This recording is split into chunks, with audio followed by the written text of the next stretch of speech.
हमें डूब मरना चाहिए।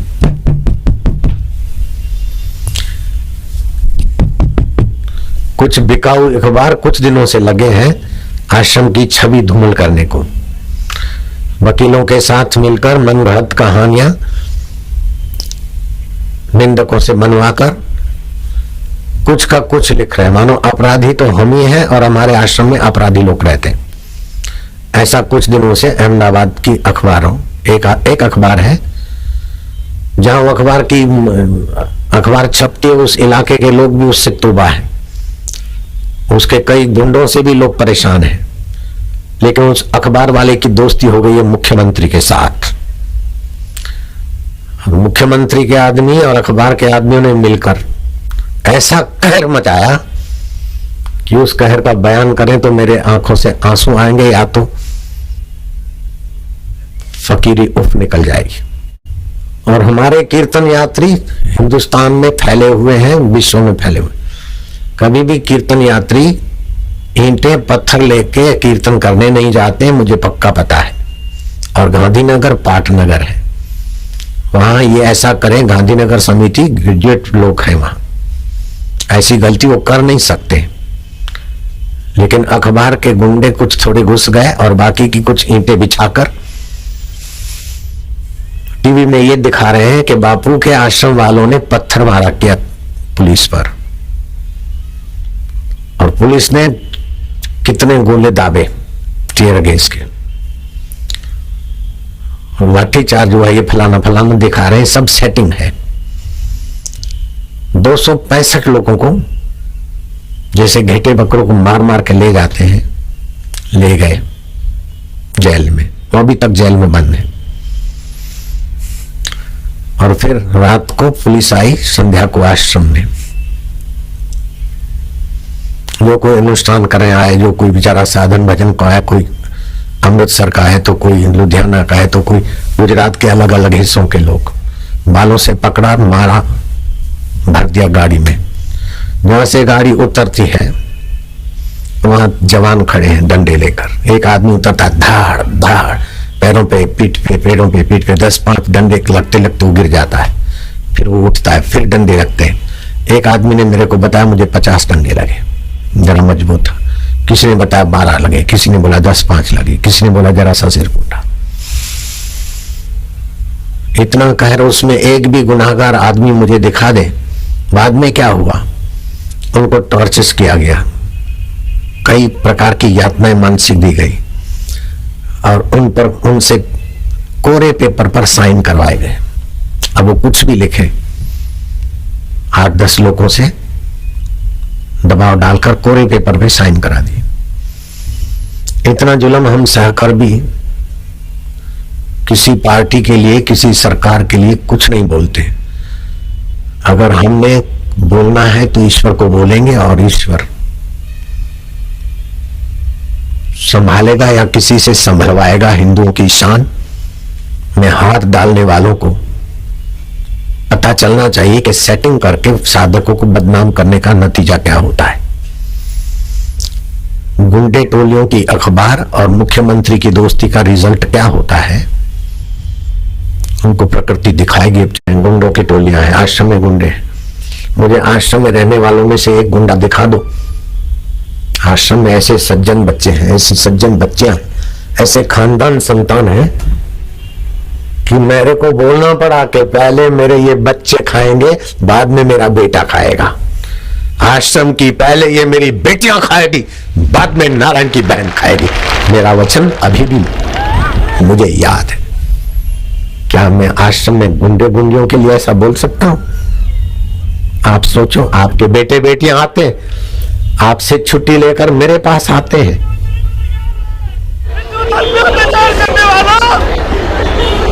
ओम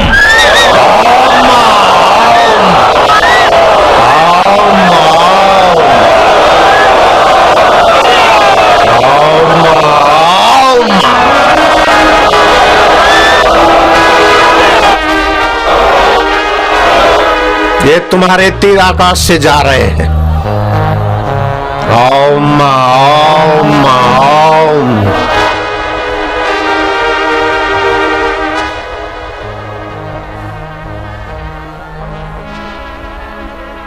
मैंने सुना मेरे बच्चों को मार पड़ रही, मैं रात को नींद नहीं कर पाया, 2 रातें ऐसी बीती।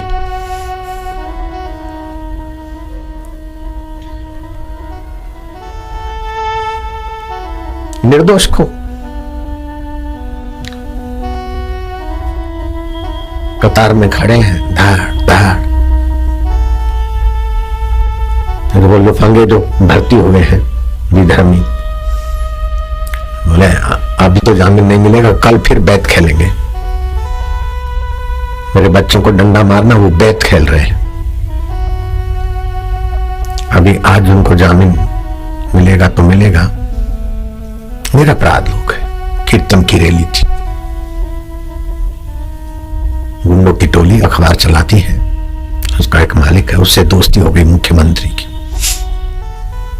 पुलिस भी उन्हीं की, गुंडे भी उन्हीं के, मार खाने वाले मेरे बच्चे, जज भी उन्हीं के, वकील भी उन्हीं के। वहां के केस हटाकर मुझे यहां लाने पड़ेंगे, झूठे केस खूब किए।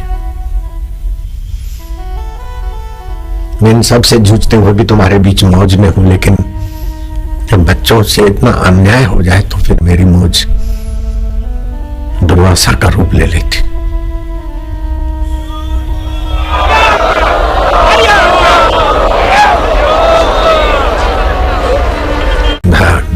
पुलिस की लारी से निकले, गाड़ी से धाड़ धाड़ पकड़ के बालों से मारते मारते ले गए। अनुष्ठान करने को आए क्यों इधर? कोई बोलता अगरबत्ती लेने को आए क्यों आए? धाड़ धाड़ भर दिया जेल में। वाह मुख्यमंत्री, तुम्हारी दोस्ती।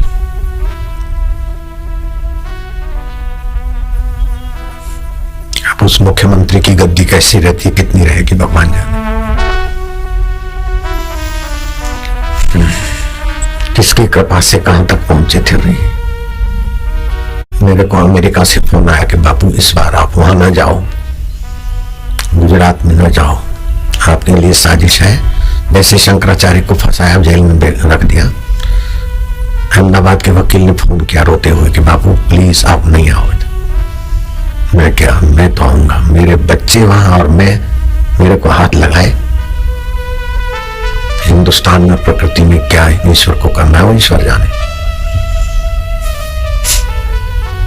उन पर गुनाह क्या है? जिनके लिए बोल रहे ना मिलते नहीं चले गए, उन पर गुनाह क्या लगाया? बोले 304 अनबेलेबल। जो कानूनी प्रक्रिया तुमने जुल्म करके लगाई हम सह लेते। आवेश में आकर कुछ भी करेंगे तो जिनके पास सत्ता होती है, लाठी भी उनकी होती है, भैंस भी उनकी होती है। पब्लिक को तो मार खानी पड़ती है और बदनामी। जहां भी लाठी चार्ज होता है ना, तो दोषी पब्लिक को ठहराया जाता है। पब्लिक ने पत्थर मारा किया, पब्लिक ने ये किया, पुलिस को टीयर गैस छोड़ना पड़ा, लाठी चार्ज करना पड़ा। लेकिन अब हमको अनुभव हुआ, आज तक हम ये बात सच्ची मानते थे, लेकिन जब मेरे बच्चों के साथ ये जुल्म हुआ तब हमें पता चला कि इसमें कितनी राजनीति गंदी होती है। और कुछ गुंडे उनमें घुस जाते हैं पब्लिक में, वही करवाते हैं और फिर वही पब्लिक को पीटते हैं और खुद भी जा रहे ड्यूटी। पापी को उसका पाप कुतर कुतर के खाता है। जो एक अखबार पैसे लेकर विधर्मियों से कहानियां रचता है 1.5 साल से, थोड़े बहुत दूसरों को भी टुकड़ा डालते तो दूसरे थोड़ा लिखते, फिर सभी अखबार बुरे नहीं है, सभी इलेक्ट्रॉनिक मीडिया बुरा नहीं है। जो दिखाता है एक यहाँ, वो भी मुख्यमंत्री के पैसों से चलता है। टीवी में ऐसा मेरे को पक्का रिपोर्ट। मेरे सुहृद मुझे खबर दे रहे हैं कि अहमदाबाद की जो घटना का मैंने वर्णन किया, उस घटना को अंजाम देने वालों ने वेबसाइट पर देखा है और उनके दिल दहल रहे। मेरा स्वभाव फरियाद का नहीं है, लेकिन झूठे आरोप बच्चों पे लगे तो सत्य समझाना मेरा कर्तव्य था। मेरे स्वभाव में द्वेष नहीं है, राग नहीं है, समता भगवान की है मेरे स्वभाव। लेकिन कर्तव्य भी मेरा है कि आपको अपने गुरु भाइयों के विषय में सही बताऊं, नहीं तो जैसा उन्होंने सेटिंग किया मीडिया ऐसे ही बोलेगा बेचारा।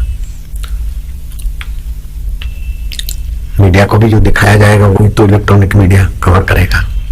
मेरे बच्चों के साथ अन्याय हुआ है, अब प्रकृति कुछ न कुछ खेलना शुरू करेगी।